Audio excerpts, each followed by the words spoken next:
This episode of Wookiees on X-Wing is brought to you in part by Metagames, Atlantic Canada's newest gaming and tournament center.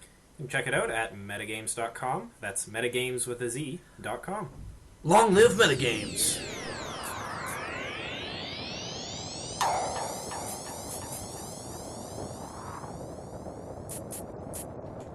Welcome back to Wookiees on X-Wing. I'm John. And I'm Matt.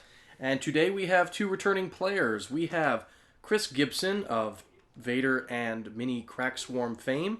So that's Darth Vader with the engine upgrade, Veteran Instincts, the TIE Advanced X1 title, and Advanced Targeting Computer with that Crack Swarm consisting of Howlrunner with Crackshot and 3 Black Squadron pilots, all with Crackshot. And what does Steve have for us today? Well, Steve is running the Paul Heaver style list, made famous by the man himself. It is Poe Dameron with R2-D2, Veteran Instincts, and Auto Thrusters, a Bandit Squadron Headhunter, a Gold Squadron Y-Wing with a Twin Laser Turret, and then a second Gold Squadron Y-Wing with a Twin Laser Turret, R3-A2 droid, and the BTL-A4 title. So we've basically talked to death about the Paul Heaver list ever since it made its rounds last year at the Nationals event. The World Championships, I should say, sorry. World Championship event, Paul Heaver won, and ever since then it had been an inspiring list. People wanted to replicate it, and here at the March Store Championships for 2016 at Gamezilla, we have Steve try to recreate Paul Heaver's glory. Now, if you want to read a little bit more about my personal thoughts on Paul Heaver's list, I have a blog on the ComScan on northerngamingnetwork.com. You can check out my blog there.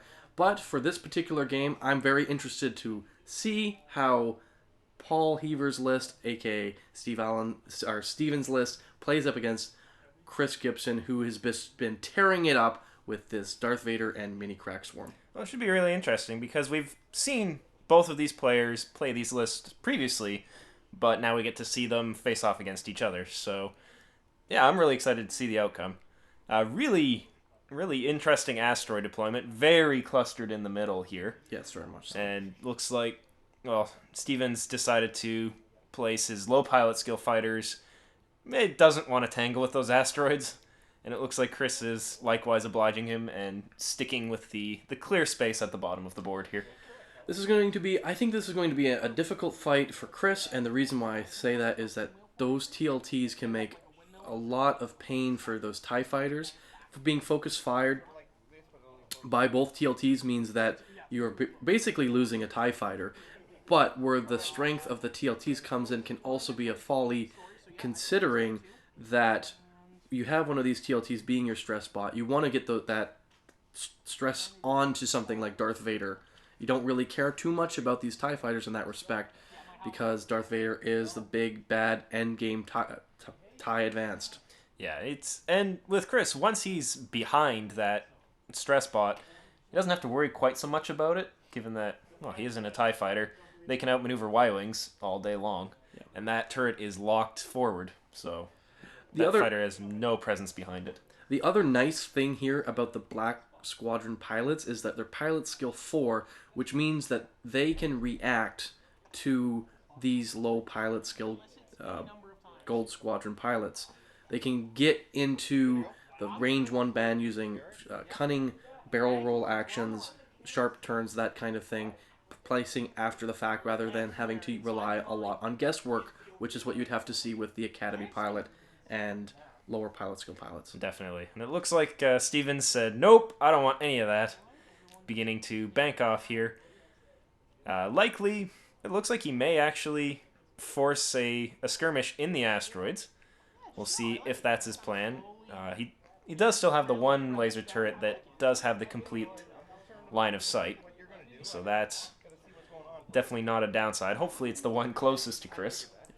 I think the real trick here for Poe Dameron is to try to be able to weather the storm of TIE fighters, where these TIE fighters are going to be wanting to chase down any fighter that they can get their hands on, but also for Poe to survive to the end game so that he can deal with Darth Vader. Darth Vader, I think, really is the trump card here when dealing with Poe Dameron and with dealing with these other fighters, because he can basically take them all on. Oh, definitely. And the interesting gambling game here for Chris is, when does he use Crackshot? Does he use it to try to alpha one or both of these Y-Wings, or does he save it in his pocket for Poe? Yeah.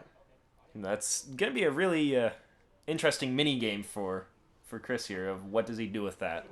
Yes. The other thing to keep in mind, too, is that there is a Bandit Squadron Z95 running around, and he can make Chris's life very, very difficult because he's a low pilot skill blocker, and he can literally block any of Chris's fighters, including TIE fighters, which is ironically what TIE fighters are usually there for. Yeah, it's I like the little annoying headhunters.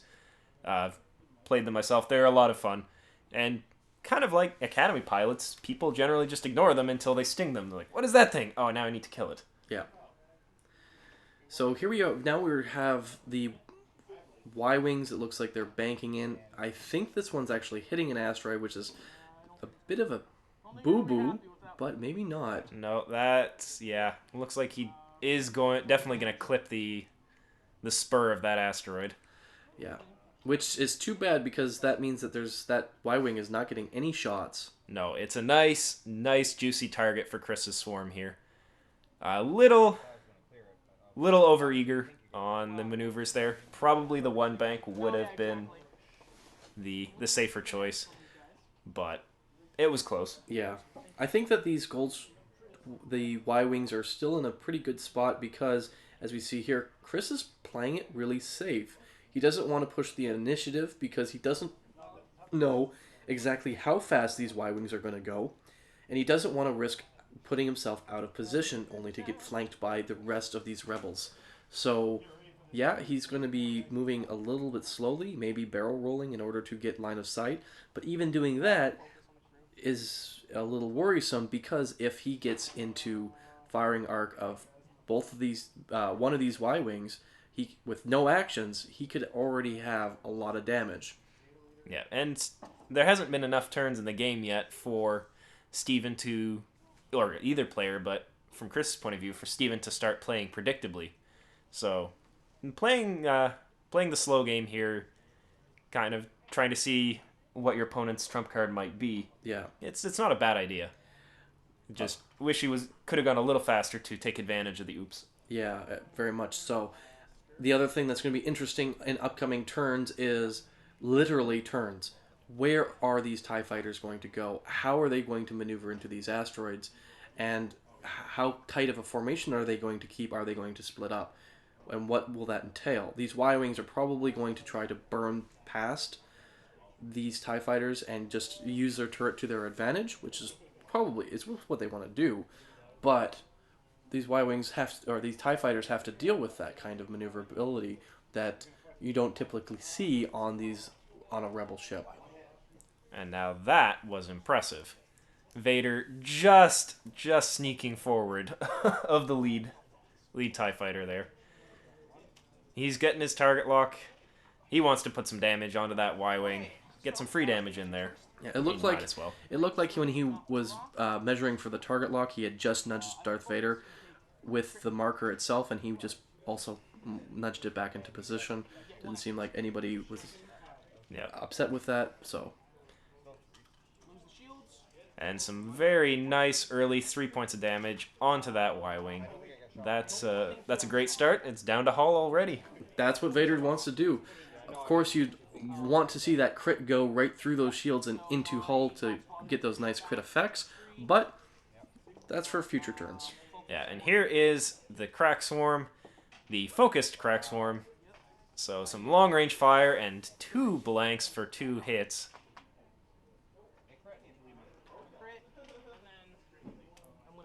So very nice. Oh, there's a hit and a crit.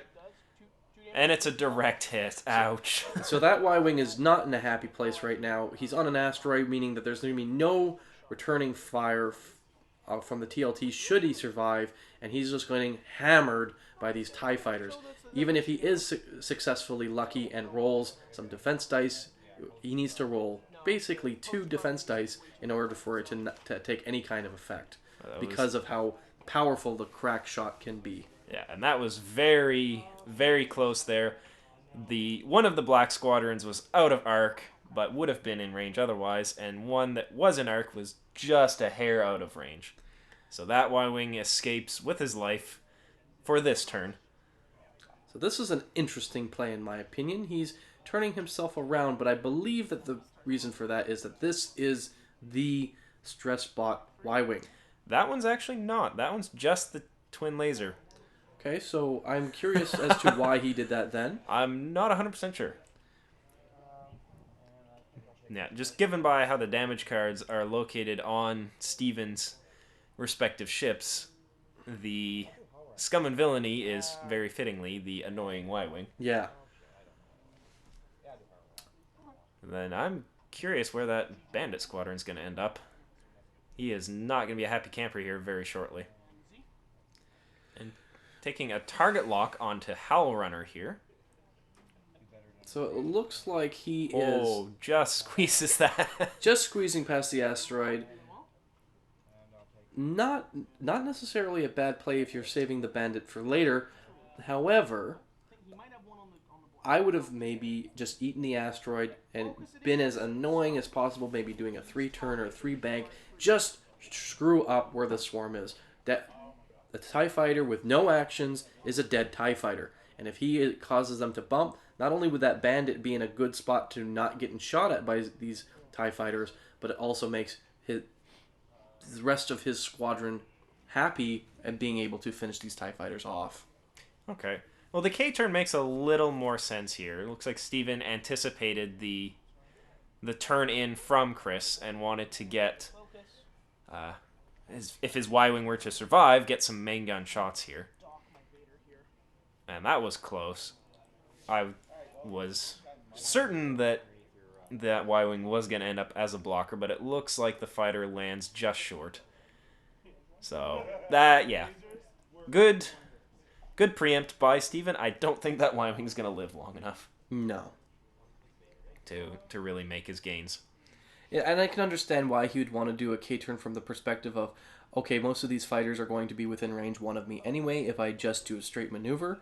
So, alright, I'll do a K-turn so that I'm in a better spot for future turns, and it also kind of screws up the placement of where my opponent's can go in the future, and it has to change up their game plan. Yeah. And good, as I said, good preempt by Steven here. Just, if it was not a Y-wing with 2 health. My question for Chris here is, where is Vader going to go? Because his fancy flying, which was pretty impressive in the earlier turns, has made it actually difficult for Vader to maneuver. I could foresee a one-soft turn, but I could obviously be heavily mistaken. So It looks like he's going to burn forward and leverage that boost and barrel roll action. Yeah, I was going to guess, just by how Chris has been flying Vader, that Vader would be, well, strangely enough, wingman to the swarm. Okay, yeah. And it does put him in a nice spot. It's off to the side. He does, especially now that the fight is pointed more up the map, he's got a lot more travel room that he can make use of. And if he wants to, it looks like he's going to acquire a target lock on Poe there, focusing up. That's going to be close if he has arc, but if he does, that's some really nice early shots onto Poe. Not quite, so that is going to be into the Headhunter then. Very close. Not necessarily a terrible idea, but it's not really gaining him much right now. But establishing a target lock for future turns, probably a smart move. Definitely, yeah. And it was down to the wire if that would have been an arc. But it also means that Vader's not getting shot by Poe. It's a nice blessing. Yes.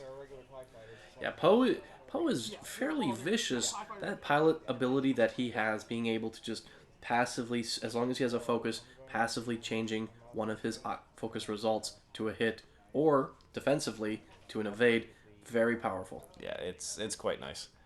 And he's even getting an increased pilot ability in the next expansion. Yes, if you've been paying attention to the Fantasy Flight Games blogs and websites, you'll know that the future release for the Heroes of the Resistance will include a new Falcon and the Black One, which is Poe Dameron's custom T-70 X-Wing, which will include Poe Dameron with pilots as a pilot skill 9 pilot. Yeah, so it's one of the first. We have two pilots getting two separate cards. We have Han Solo, old Han is getting reprinted, and we have Poe got an upgrade. I believe Chewie is also getting an upgrade as well. Yeah, it would make sense. And there's the Y-wing down, damaged one. He bites the dust to the crack swarm without actually having to use crack shot yet, which is quite nice. Yeah, it's always one of those blessings. It's like, oh, I have this crack shot. Well, I want to use it, but hey, I didn't need to use it. And there goes the shield stripped from the second Y-wing in one salvo. That's a very nice range 1 hit. Well, you're getting some beautiful shots here from these TIE fighters. They have the dice modification from Howlrunner, allowing them to re-roll one of their attack dice, and then on top of that, they're all focused. They're all focused, and even that. Oh, look! You roll that one defense dice. I'm gonna spend crack shot. It's all for naught. And there, as we said, there's the crack shot. So a hit and another crit, another direct. Oh, these Y-wings are not having a great day. I guess they're showing their age. Yeah. And here is the final range 1 shot for 1 out of 3 hits. However, it does go through, and that Y-wing is left on 1. So he survives. He survives, he is going to be able to get his nice Stressinator shots off, hopefully onto something like Darth Vader. But, no, sorry, not Darth Vader, but hopefully onto something like Howlrunner. Yeah. And that'll be groovy. I don't think she's in the arc. I think she's the bottom right one. Yeah, it's going to be close. I know that angle is very, very leering, so... Yeah. But that would be my choice. If you're going to go after a TIE fighter, you want to deal with Howlrunner, you want to deal with this internal synergy. It looks like he's going after the TIE that is target locked. So there's the focus spent.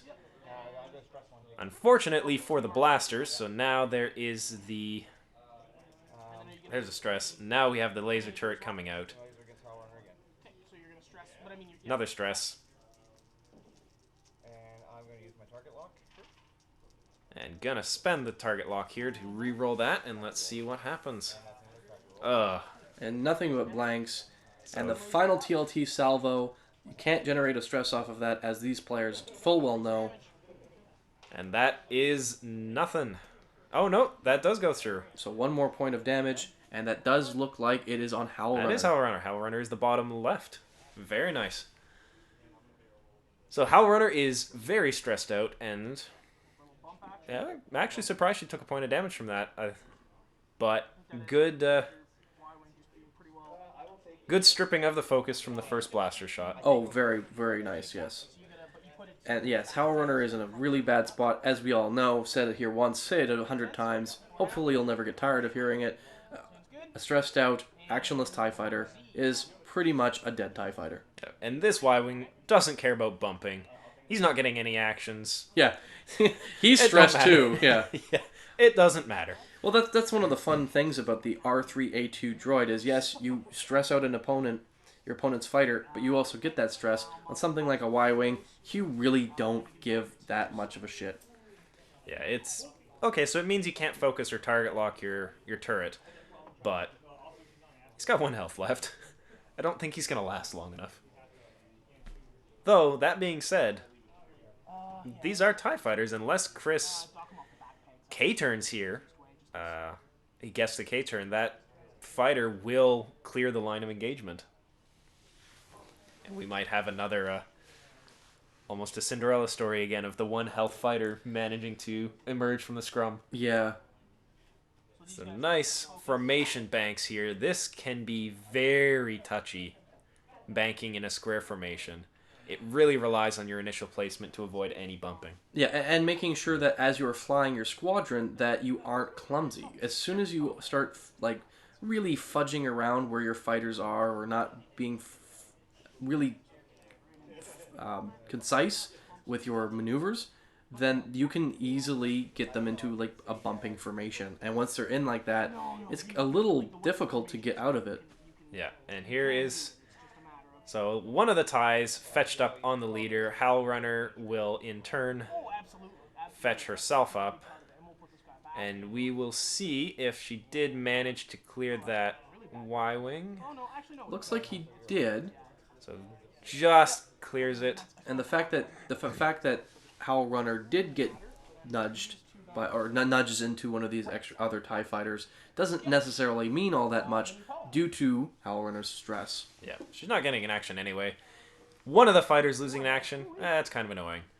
But the two leaders that are, well, either getting shot at or shooting that headhunter, they get actions. And this is probably a K turn from Poe. That would be my guess. No, it's not. I'm very surprised about that, actually. Yeah, that would have been a phenomenal time to K turn. I mean, you would have been actionless possibly in front of Vader, but given where Chris's swarm is flown,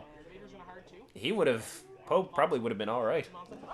Yeah. The other thing that might have been a very interesting play, but I don't think he wanted to risk it due to where the TIE fighters were, would be a signal loop. Sorry, not a signal, a Talon roll. Yeah. Yeah. And now this is a strange maneuver from Vader. Looks like... Oh, did he... His corner may have clipped that asteroid. It did clip that asteroid, and he does take... Oh no, that was an eye. So it looks like it's just an absolute cluster here. Vader zooms around, doesn't quite clear the asteroid, is bumping into his own guys anyway. No actions. On this kind of turn, Vader is actually kind of lucky. Yeah. If Poe had turned himself around, he might be in quite a different story. Definitely. That would have been very scary. If he K-turned, I would guess, though, Poe out trying to go for the Alpha on Howlrunner, the 4 versus 3 in the back, with Howlrunner having 2 health, just trying to blast her away. Yeah. If I was Poe Dameron right now, I would be doing a Talon roll next turn, because anything that you do next turn, you're not getting your action because of that asteroid anyway. You might as well Talon roll up the board, get yourself in a really good spot to just cut across in between those asteroids and just mow these fighters down. Yeah, and so we got some line of sight checking. We had Howlrunner shooting at the headhunter, blowing her crack shot, just getting some use out of it. And here we have one fighter managed to get in range 1 and get an arc. So that's not a happy headhunter. And using crack shot, looks like Chris is just going for the damage. And that is enough to confirm the kill on it. The lethality of Chris's swarm is just impressive. That was, 3 dice, 3 hits, 3 damage through. That was a little scary. So Poe's got a lot of heavy lifting to do now. He does. And the one downside of that BTL Y-Wing in this case is he really wants to K-turn to get himself pointed back around at that swarm, but he can't. Yeah, at this point he's almost like a shuttle. He doesn't have the time to do green maneuvers, because it would take him 2 green maneuvers to even get rid of that stress. So he can't do K-turn. He can't do a lot of maneuvers without having to hand over his dial to his opponent, really. Yeah. So the Y-Wing is going to have to make do, whereas something like a Scum Y-Wing would be able to do 3 turns all day. And now Poe Dameron is basically the only fighter that Steven has to deal with Chris's squadron, which has been relatively untouched. Yeah, there's just Howlrunner with one hit, and it looks like an Academy also took an incidental hit here. So, not that scary. However, Howlrunner is going to be out of the fight for a while for the exact same reason that BLT. I guess I'm hungry. The BTL A4 Y-wing is. Yeah, she also, well, she can't K-turn. She doesn't want to K-turn either. She wants to stay alive. Yeah, she doesn't need to. She doesn't need to fire for the same reason that a squad leader wouldn't need to fire. She just needs to stay within formation of her squadron to hand out that good synergy bonus. Yeah. And here she is. She's just doing her green forward, so she's bumping again. Not getting an action. Little surprised you went with the 3 and the bump. Maybe would have said a 2. 2 forward, yeah. So you would get your action, possibly be able to defend. He's got 2 of his TIE... Chris has 2 of his TIE fighters turned around currently, though. So that is definitely a plus. And let's see where Poe is going. And he did... That was what I thought. He had tried to K-turn with the Black Squadron that had bumped previously. And now that was definitely not the right choice. Mm-hmm. You know you bumped with a 3 forward. Yeah. So doing a 3 K-turn, you're going to bump anyway. Yes, very much. Well, and that's the thing with the TIE Fighter is that you don't necessarily have to be information. You can easily regroup if you want to do a collection of 3s and 4 K-turns because you have both. Mm-hmm. So you can use both to a good advantage. Now here... There's Poe, as you said, Talon rolling through the asteroid. It is such a... I love that maneuver. It is really cool. I can't wait to see more fighters having the Talon roll. I don't know if we will see the Talon roll on more fighters. It might be intrigued. Well, the way that the T-70, from what I understand, is that it's such a heavy fighter. The fact that it can even do something like that would be fairly unique to it. So I'm not expecting to see a Talon roll on other fighters anytime soon. But it is a cool maneuver. I'm happy to see it here. We'll see how well it can play for Steven. If it can win him the game, I don't think so. But he can. He's still a dog in the fight. And here we have the very useful preemptive target lock from Vader onto Poe. It allows him to focus evade. So get that nice defensive actions going here. Spend the focus on the attack and get the advanced target lock. So 3 potentials into a non-actioned Poe. So this is at least 1 damage point going through. It remains to be seen how Poe does. And it looks... he takes... Oh, those were 2 focus results. And a blinded pilot. Which is not what you want to see. It is not. That is going to be immediately resolved. Poe forfeits his shot into Vader. So at least he's not flying around with that sitting on him. But that was still not what you wanted to see. No. And so we've got some long-range fire coming in from the K-turned TIE fighters. That's likely going to be a range... Well, it's through an asteroid, the closest point, by the looks of it. Possibly a range 3? Yeah, we'll have to see exactly the defense dice that Steven rolls, but we'll see. Alright. The 1 health Y-Wing. Can he do it? So we got the Howlrunner reroll here for 2 potentials. Now Steven does need to save both of these. And he has 3 defense dice. So that was 3 through an asteroid. Ah, not enough. Looks like he may have got 1. Nope, he didn't get either of them. He likes to roll the focus results. Well, Y-wings are Y-wings are notoriously bad for dodging, so yeah. Lots of focus results though. That stings. 'Cause when you see that, it's like, why couldn't you just give me the evades I wanted? Yeah. However, now we have Poe Dameron all by his lonesome up against Chris's entire squadron. All of his fighters are relatively intact. This is, yep, The- Poe's on 2 health. Not a happy camper. He does have R2D2, so that what that means is as long as he's doing green maneuvers, he can start getting shields back. So he can attrition these fighters down. It's a hard attrition fight, that's for sure. Like, that is a very difficult attrition fight. You want to get out of Vader's way for sure, because Vader is the biggest threat to you right now. Yeah. My point of view is I don't think you can win this. If you can manage to kill Vader, spectacular, but Vader is one of those fighters that it's just too difficult to kill him in one bout. And as soon as you put too much pressure on him, he can be slippery. He's just gone. He's just going to get out of there, which might not be a bad thing. However, I would probably clean up, kill these TIE fighters that don't have full health. So kill Howlrunner. She's the most expensive TIE fighter that's there. Yeah. And then work on some of these other Black Squadron pilots. And if you can get Vader in the meantime, that's great. Yeah, so and it's going to be interesting if Poe does go with the green maneuvers.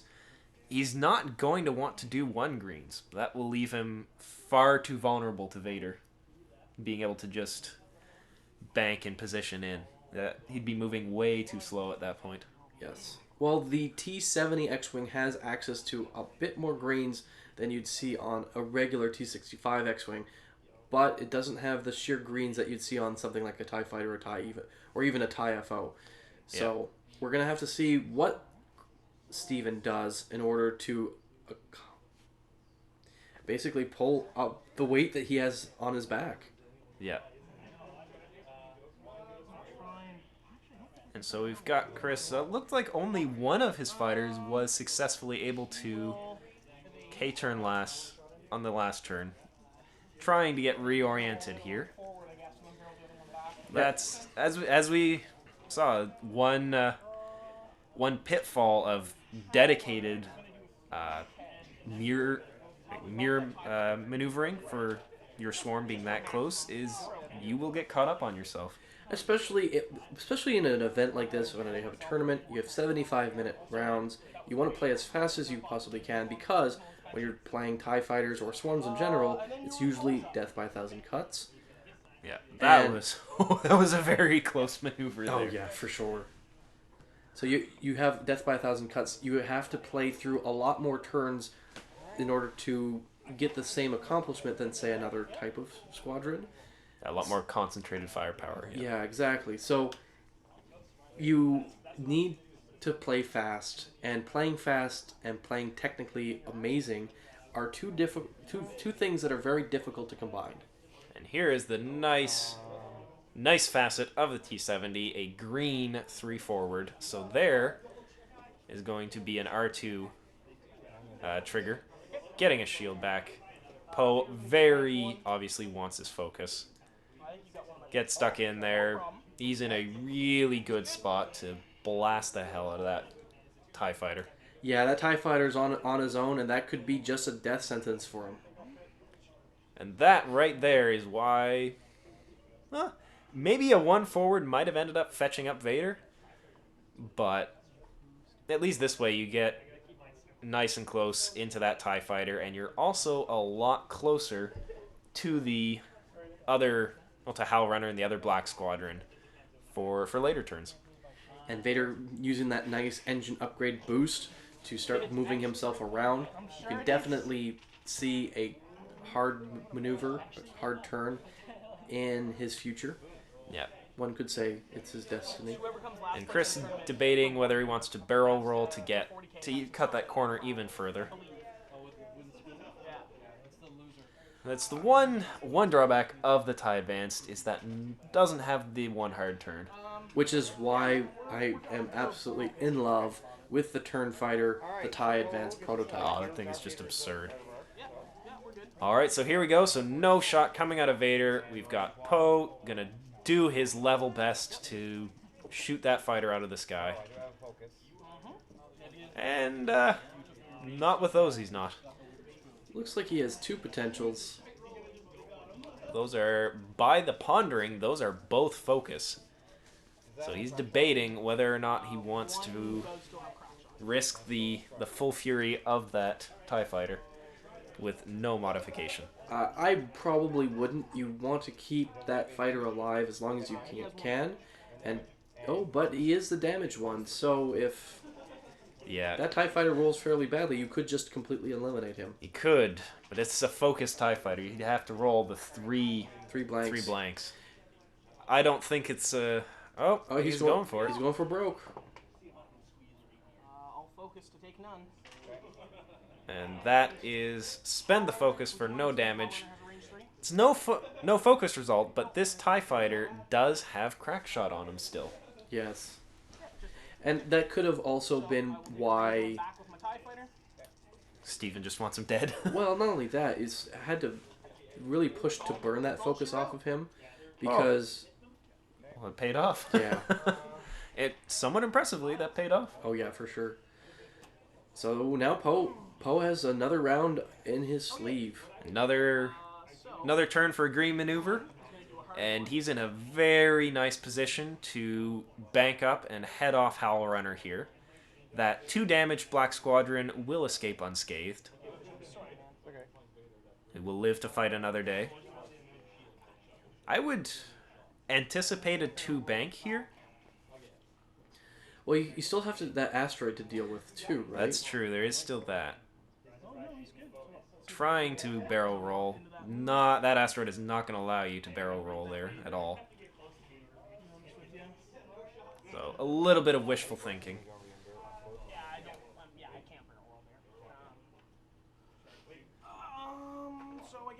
And we'll see. So where's the rest of the swarm going? It's got to try to get itself turned around here. K-turn's definitely too risky that close to the edge. So might as well use the lovely one-turn maneuvers of the TIE fighter. Yes, I love it. These things are able to get themselves reoriented quite quickly. The screeching of a TIE fighter always makes me happy. Definitely. It's a very, very iconic sound. And here we go. So we got the barrel roll. Looks like Chris really wants to cut those corners tight. Yeah, he wants to get himself rearranged, and he wants to eliminate the possibility for future screw-ups with having to deal with these asteroids. And this is a ballsy move, that 3K turn. Oh, looks like he just manages with a sliver of room to spare. Looks like Howlrunner will be doing a green maneuver, so just utilizing the focus, moving it over.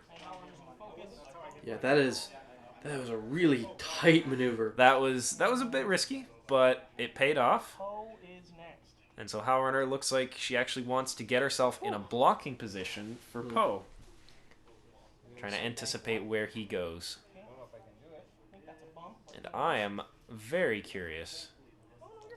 That is yeah. You have when it comes to Banks maneuvers, you can't go from one corner to the other. It'll drastically modify where you'll end up. So you have to get right in there between the tracks, and it looks like he's going to land on a. Ooh. No, he will sneak that through. Not the direction I thought he was going to go. But I'm pretty sure he can't complete that maneuver. Oh, that actually is a bump on him.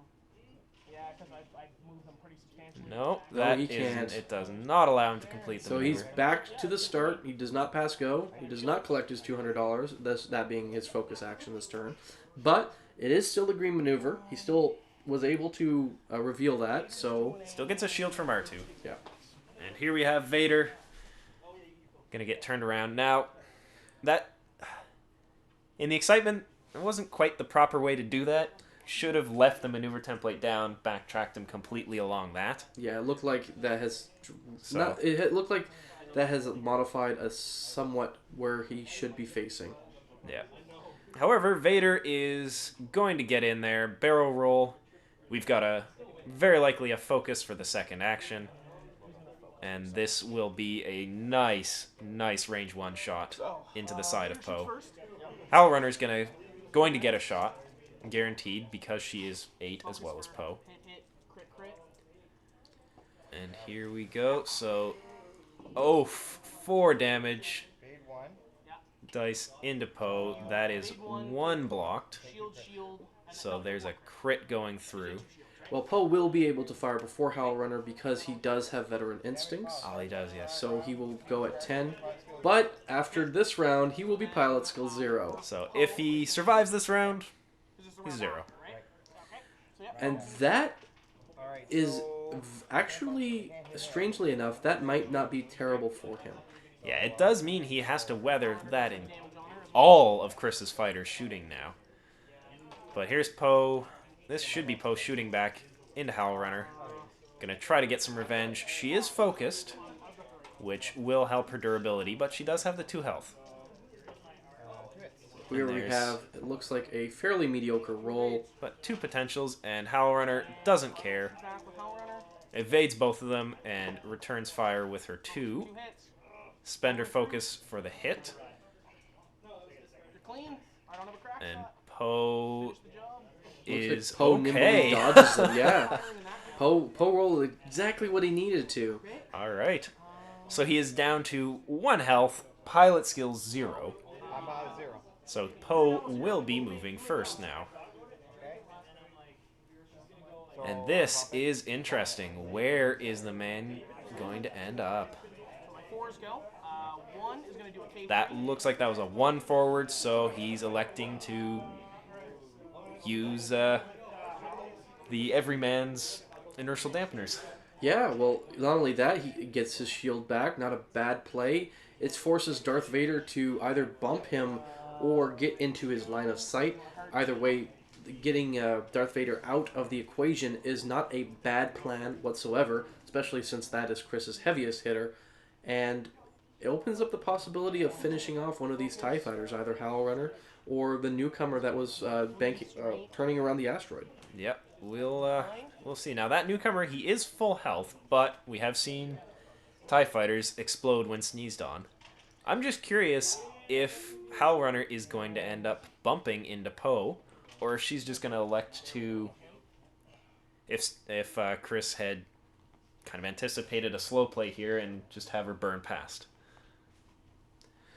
Well, because of where Chris's standing is, with all of his fighters being in place, this would be a good opportunity for him to not give up any points for MOV, go on to the next round with a 200 win. However, oh, that's close. Is... Oh, she completes it. That is impressive. That's... Wow, alright. So, now, he does have 3 fighters firing at Poe before Poe has the chance to shoot. And this is Vader derping about.